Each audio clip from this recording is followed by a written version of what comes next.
Try to initiate release sequencer. On my mark. 5. We're on express elevator to hell. Going down. 2. 1. Mark.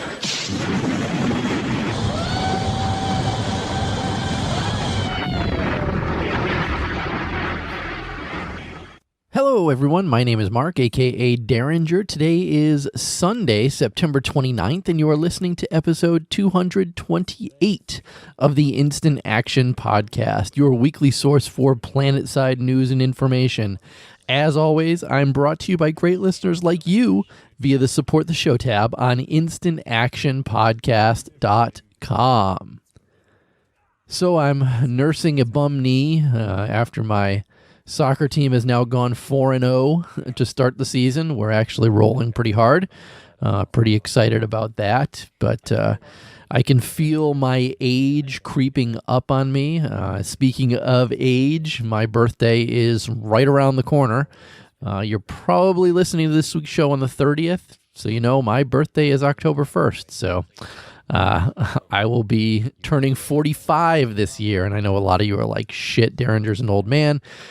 It is true, I am an old man and I'm falling apart. So if any of you guys are working any type of 3D printer parts for people, I could certainly use a new left knee at this point. So seriously, if any of you guys work on 3D printer stuff and are doing any of that crazy medical 3D printing stuff, work on knees next, because I'm going to need one really soon. Other than that, what's been going on with me? I got to admit, I've been in a bit of a video game rut where I have zero desire to play anything. I've been sitting on the couch and watching TV and generally doing absolutely nothing with my time. It's sad when I only have to walk down a flight of stairs to the basement where my gaming computer is to play games, and have zero desire to do that. So hopefully that'll change this week and I'll get some gaming in. But I think this is the first week in a long time where I have not played anything, and I'm just burnt out on video games. It's really what it comes down to. But that's okay, because there's still a lot of Planetside Arena and Planetside 2 news to talk about. So this week, I'm going to start with that Planetside Arena news, because we got our first early access update on September 27th, with some new changes being added to the early access version of that game. After that, it's back to Planetside 2 news with both a PC and PS4 Hotfix, which brought a cool new bundle of things to buy to the PC side, only unfortunately, but it also teases the upcoming Halloween event in-game for both versions of the game. After that, I want to talk about a 1v1 calculator that a player came up with, and then finish this week with the news of another Planetside 2 icon leaving the game. So strap in as we hot drop into another episode of the Instant Action Podcast.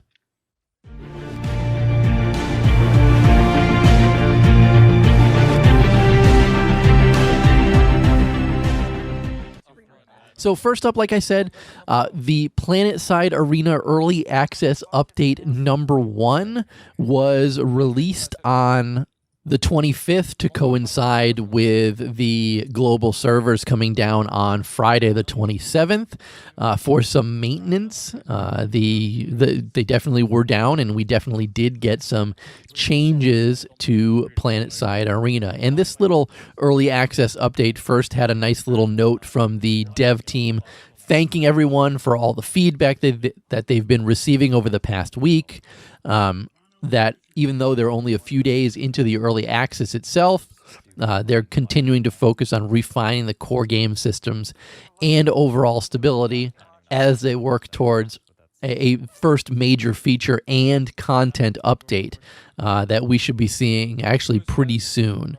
And the update that they're released on the 27th introduced several changes, and the majority of them were based on initial community feedback that should address onboarding for new players dropping into the game for the first time, which was something that I complained about, as well as match spectation improvements, some anti-cheat measures, and several miscellaneous gameplay improvements and bug fixes.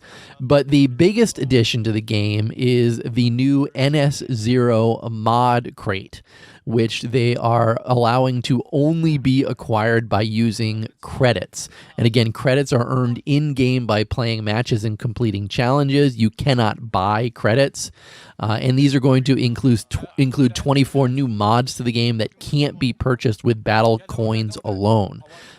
This is a major thing that I was talking about last week about how I felt that portions of Planetside Arena were pay to win, and everything was purchasable with the battle coins and not with credits. Or, well, I mean, you could get crates with credits, but you could certainly buy a ton more with battle coins than you could with just credits themselves. So I know a lot of you argued against me that it was pay to win, but again, in my opinion, if you're giving the ability to go out there and purchase ways to make your character better, and I think the mod that allows the medics to revive 2 seconds faster and the engineer one to recharge shields faster is an unfair advantage over people who do not have those and would have to spend money to actually purchase those to unlock those at a reasonable rate. And I know a lot of you argued against me on that and said I was wrong. It's not really pay to win. A lot of you said that the Planetside 2 implants were much more pay to win than the mods in Planetside Arena, and I think in the end we're just going to have to agree to disagree on that one. Like they say, opinions are like assholes, everyone has one. But back to these notes on this, let's talk about what these specific game updates are. So just moving further along on that NS0 mod crate, it can be purchased with 1,000 credits in-game. It cannot be purchased with battle coins, and it's going to contain 42 mods, the 42 mods that are in the NS0 standard crate. But in addition to that, it's going to have 24 new mods that are only available in this NS0 mod crate. Some of the new mods include Flash Armor, which increases the number of hits your personal vehicle can take before you're forced off. It also is going to include the Concentrated Swarm mod, which decreases the spread of your assault rifle's underbarrel rockets. It's also coming with the Ammo Pack Converter. And for this one, Ammo Packs also grant your engineer nanites to buy upgrades faster or bringing teammates back into battle. And finally, another new one is the Counterattack mod, which immediately reloads part of your carbine's magazine when your shield is broken.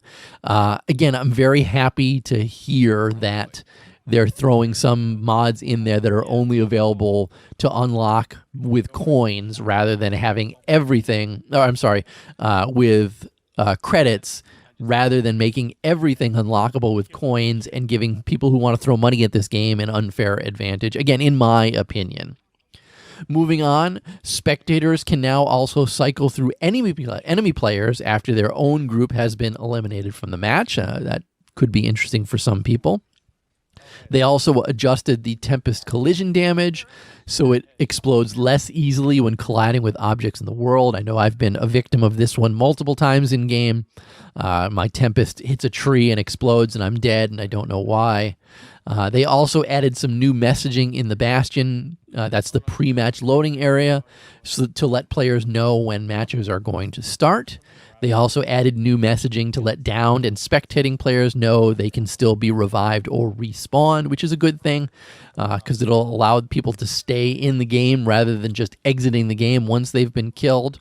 They also added confirmation on match exit to remind players that they can still be revived or respawned.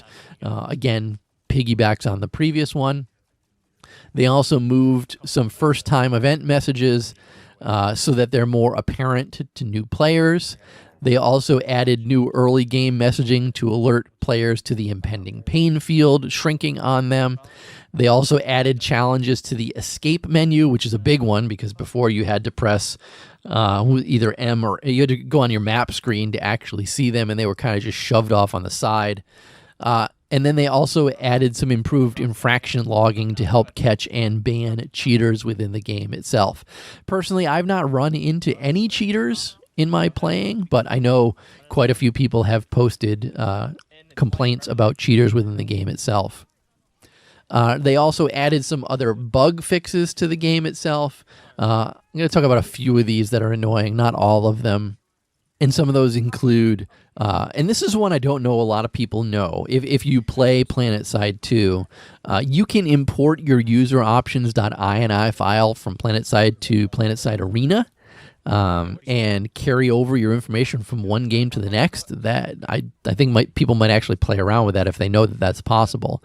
But there were some issues that was causing the game to white screen when doing that. They fixed those.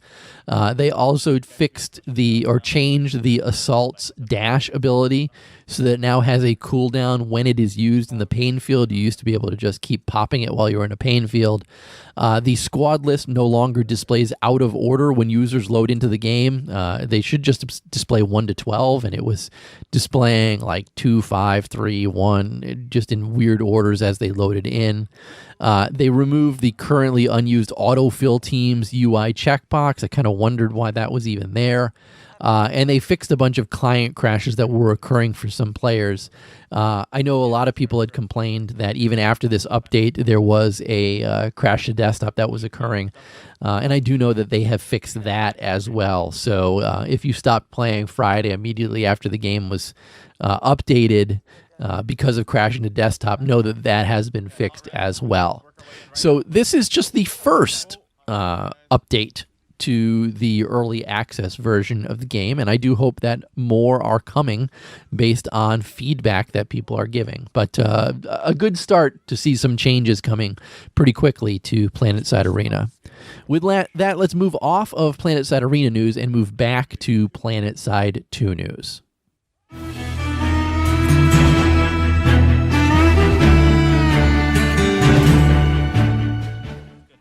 So Planetside 2 also received an update. I guess it's more a hotfix is what they're calling this one. And even Rel doesn't really call this one a hotfix either. He calls this one actually a interim update more than a hotfix. And there's a lot more stuff on the PC side than there is on the PS4 side. So PS4 folks, just listen closely and I'll indicate which stuff is actually coming to you guys because not everything did. So the PC update dropped on the 25th. The PS4 one dropped on the 26th. PC only aerial anomalies got some changes to them. So they improved server performance while the events are active.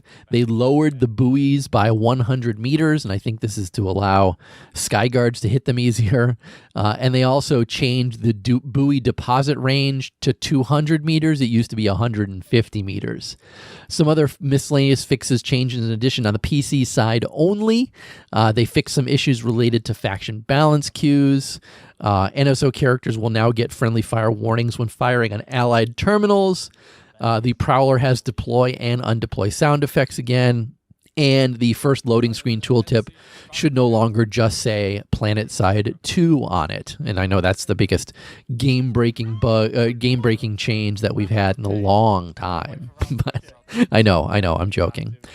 Next up, and this is again PC only, sorry PS4 folks, but with Planetside Arena Early Access, Planetside 2 is celebrating this with a new arena-themed weapon and cosmetic bundle for Planetside 2 characters. They're calling this the Planetside Arena Mercenary Bundle. It costs 2,499 Daybreak cash, so about $25. It's only available until October 1st. Again, only available until my birthday, October 1st, at 12 a.m. Pacific. So make sure that you pick this thing up ASAP if it's something that you want. The bundle contains the following items: a PSA 01 Hammerhead AMR, the PSA 2 Diamondback, the Arena Mercenary Helmet, and the Arena Light Assault Armor. Now, while these things are cool, just note that they are simply reskins. At least these weapons are just reskins, and they're not a true new weapon to the game itself. So starting with the Hammerhead, this is an NS-AM7 Archer cosmetic variant. So it's basically, it's an Archer just with a different skin on it. The PSA 02 Diamondback is an NS-11A cosmetic variant. So again, it's not a new gun. It's just an NS-11A, which looks like a gun from Planetside Arena now instead. The Arena Mercenary Helmet and Light Assault Armor, these are just battle-worn Planetside Arena versions for all three factions for infantry with the helmet, and just for Light Assault for all three factions for the armor itself. Now, one question I do have, and some of you may have heard me asking this already in chat, if the Planetside Arena helmet and Light Assault armor is battle-worn, how does that make sense? Because if we look at a date timeline, Planetside 2 takes place before Planetside Arena. And if these armors are specific to Planetside Arena and didn't exist in Planetside 2, how can they be battle-worn? I don't know, just something to think about. It's big brain time here on the Instant Action Podcast. But moving along, again, those are only available on the PC side of the game. And I assume it's because Planetside Arena is not available on the PS4. So you don't have much longer to pick those up if you wanted them. So I would suggest getting on it ASAP if you want. If you have what is it? An acquisition disorder. That's the, or FOMO, the fear of missing out. Acquisition disorder means that you need to purchase everything possible for a game. And if you are suffering from acquisition disorder, you're running out of time to pick those up. Moving along, though, they did say that they are preparing for their Halloween event on both the PC and PS4. Yay, PS4 guys, you got some news. The Halloween event this year is going to run from October 18th through November 8th. So if we're looking at a calendar, October 18th is 2 weeks from now, basically. And if it's running until November 8th, you're only getting 1, 2, 3 weeks to work on the Halloween event this year. They did say that seasonal items are going to become available October 1st, and more will come later in the month. We'll see the candy cannons again, the slasher knives, all the Halloween vehicle horns, the vehicle tire trails, the flaming skull helmets, and all the Halloween variety helmets should be coming starting October 1st and throughout the month itself. Now, I'm going to jump ahead actually to the looking ahead portion of this update because Rel took a moment to actually talk about the Halloween event because they've decided to revise the way that the event works this year, and that instead of harvesting pumpkin seeds that can be used to purchase items, they're going to be giving everyone a chance at Halloween themed cosmetics by popping pumpkins instead. So basically, shoot a pumpkin, win a prize. And they're going to be generous with some of the easier to purchase items like face masks and face paints, and increasing the rarity for some of the nicer things. Right now, horns are about middle of the road rarity, and flaming skull helmets are considered more rare. And so you can obviously get these things in the depot, but also this is going to make people hunt pumpkins a lot more than they have been in the past. And I like what they're doing with this because obviously we're a number of years into the Halloween event at this point, and a lot of people already have a lot of the stuff that's out there. But I like the fact that they're going to give a random chance at getting items from popping pumpkins. I don't think that that's terrible. And again, he also mentions that while the next update is going to be primarily Halloween event. Primarily, they've also got some other faction-specific assault rifles, the possibility of an NSO-specific sniper rifle, and a bunch of player studio items, which they have had some issues processing lately. They said sanctuaries and mandates are still in the works, and they feel that they're making decent time on them, and that'll be mainly what they start buttoning up after the October release itself. He did also say that we can expect a live stream in early October also. So October is going to be the beginning of a busy 3 months for the dev team. Now, moving backwards, there were a couple other fixes and changes to the PS4 side of the game that I want to make sure that I mention. First, join combat should again be working instead of giving an error or not sending you anywhere at all. And they have also disabled motion blur completely on the PS4, most likely to increase your frame rate over there. So there you have it. That is the entire 25th PC and 26th PS4 hotfixes for Planetside 2. And with that, let's move on to some other Planetside 2 related news.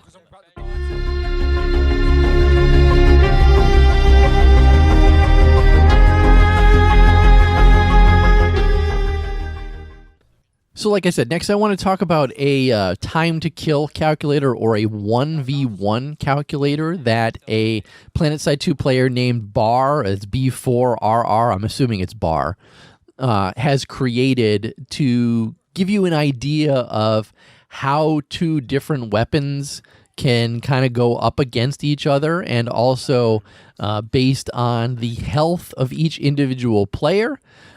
It's actually a pretty cool calculator. The only flaw with this calculator that I can see is that it's not a website. You actually need to install a program. He's got it up on a GitHub repository so that you can actually download all the files and run it on your home PC, which I think is the only downfall of it. Otherwise, I think this is a pretty cool thing that he's created.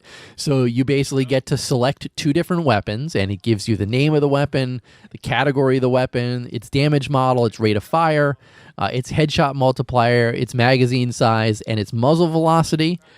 You can also... it also gives you the accuracy percentage and headshot per hit percentage. You also have an ability for a slider to check the range. You also have a way to choose what the health of the person you're fighting is and yourself. And you can also check on or off nanoweave armor as well.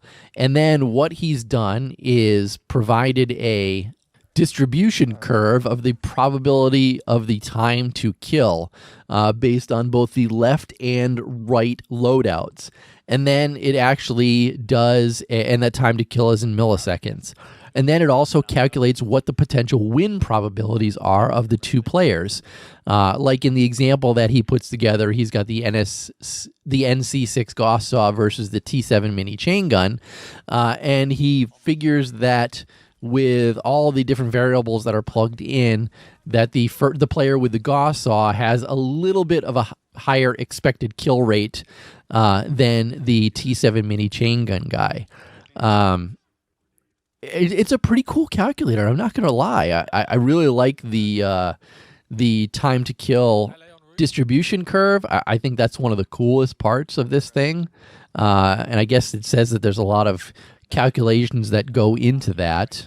But yeah, I mean, this is something that you might want to go in and play around with. If you're curious about 1v1s and how one person can play up against another person and stuff like that, this is not a terrible little thing to play around with.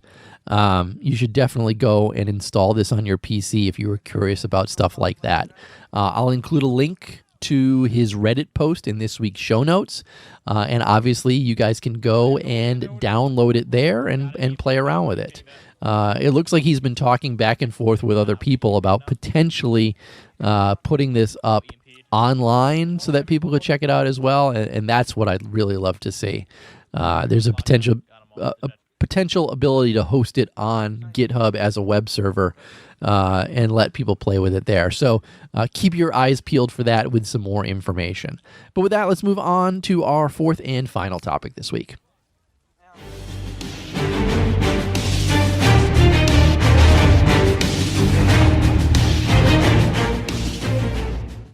And that last topic, like I said, it was another round of sad news. I mean, obviously, last week we got hit by the Doku news. We got hit with the Iridar.net news. And this week, we are getting hit with Planetside 2 Archives news. The person running the Planetside 2 Archives account, for those who don't know, that's Strasha, has left a YouTube video that basically it's basically a whole collection of different screenshots that they've taken over the years. And they wrote on YouTube, "As I prepare to leave this world, my only regret is not having killed more TR filth. And though I mainly played alone because of all the insane pain, depression, and assholes, which I paid no mind, I thank every single one of you in the Planetside 2 community for this wonderful experience. Godspeed, Planet Man. May the great endless war bring you all nanites, certs, and joy. Hail Vanu. See you on the other side. Strasha 1." So there's a little bit of unknown regarding this post. And Strasha has not commented or responded to anybody's comments on this. But there is some concern that when they write, "As I prepare to leave this world," it means that they may actually be dying and not just quitting Planetside 2, or they could just be quitting Planetside 2, which is certainly what I hope it is. I hope it's not something completely on the other scale, that something is really going on. And this is just another community member deciding that they're done playing Planetside 2 and are moving on to other games and other things within their lives. One good thing about this is they have put up the entire Planetside 2 Archives collection via a MediaFire link. So if you go to the YouTube section or YouTube video that I'm going to link in this week's show notes, you can actually click on that MediaFire.com website and get access to the entire Planetside 2 Archives collection. And then if there were any great screenshots that you liked, you can download those for eternity on your PC. But again, I'm hoping that this is just another player leaving the game and not anything more serious regarding that. Hopefully we'll hear some more information about it. And obviously, if there's an update, I'll update you guys on next week's show. But with that, let's wrap up this week's show by moving on to housekeeping. Housekeeping. Housekeeping. Come back later, please. Housekeeping. Not now. Housekeeping. Go away. I coming anyway? So no emails, no voicemails this week. I guess the only thing I can talk about in housekeeping is this past Thursday as I was driving to my normal board game night. Yeah, I play board games a lot too, and I go on Thursday nights and play board games with some friends at a friendly local game store. That's an FLGS in case you're curious. But as I was driving to this week, I got a text message on my phone from none other than Knox, one of the original hosts of the Reachcast show. And his text message basically just said, "What's this Planetside Arena that I'm hearing about?" So clearly Planetside Arena is making its rounds to all corners of the world because Knox has heard about it. So actually I gave Knox a call back, and he and I had a good 10, 15-minute conversation about Planetside Arena. I gave him what I think are the pros and cons. Obviously, I have a lot of cons about the game, but I'm not going to tell people not to play it. So I definitely did tell him to play it. I explained to him that it's a battle. It's an arena. It's a battle royale type game, and he was like, "I've never played a battle royale game before." And then when I described what a battle royale game is, with the shrinking map and dropping in, finding weapons, stuff like that, he actually seemed really interested in it. So I'm hoping he drops into it, and I'd like to get his feedback and opinion about the game. And if he's so inclined, maybe I'll try and get him on a future show to talk about it. So I guess that's really the only mailbag that I had, because I got a call from Knox that some of you might be interested in that information. But let's wrap this week's show up. So how can you get in touch with me or the show? Your first stop should be my website, www.instantactionpodcast.com. You can also email me at instantactionshow@gmail.com. You can call me at 347-4VM-4PS2. That's 347-486-4772. And also follow the show on Twitter at InstActPodcast. But in closing, if you've enjoyed the show, please leave me a review on your podcast listening avenue of choice, whether it's iTunes, Stitcher, Google Play, or anywhere else. Also, feel free to tell your friends and outfit mates about the show. But finally, thanks for listening, and keep spamming that join combat, formerly known as Instant Action button. Derringer out.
I may have just spat chocolate.